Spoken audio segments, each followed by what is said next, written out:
ويلا نقلب المقلوبة. فطور 22 رمضان. بسم الله الله. أكبر الله أكبر. وفطورنا اليوم من أول مطعم مختص بالمقلوبة بمنطقة السابع، بيت المقلوبة. وتعالوا نشوف شو وصلنا من عندهم. المقلوبة مع السدر وسلطة خيار بلبن والدقوس، السلطة العربية وفتة المقدوس وسلطة الراهب. ويلا نقلب المقلوبة. وباكجينج المقلوبة عندهم بنفع برا وبحرا وجوا.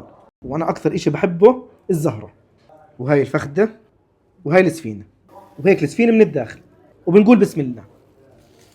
بسم الله ما شاء الله. تتبيلة الدجاج اللي مستخدمينه جدا رهيبة، والمقلوبة مع الزهرة أنا هاي عشقي.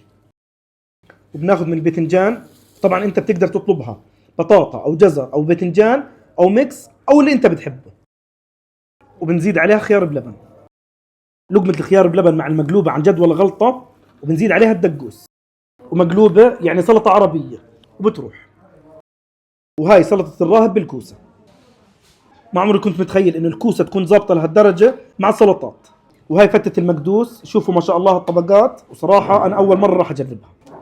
حموضة المقدوس مع الخلطة اللي عاملينها وقرمشة الخبز، هاي لازم تجربوها. الحمد لله الله يديمها من نعمة ويحفظها من الزوال. بيت المقلوب موجودين على تطبيق الشائي وقربوا لكم المسافات. ولا تنسوا الدعاء لأهلنا في غزة، الله يفرجها عليهم يا رب العالمين.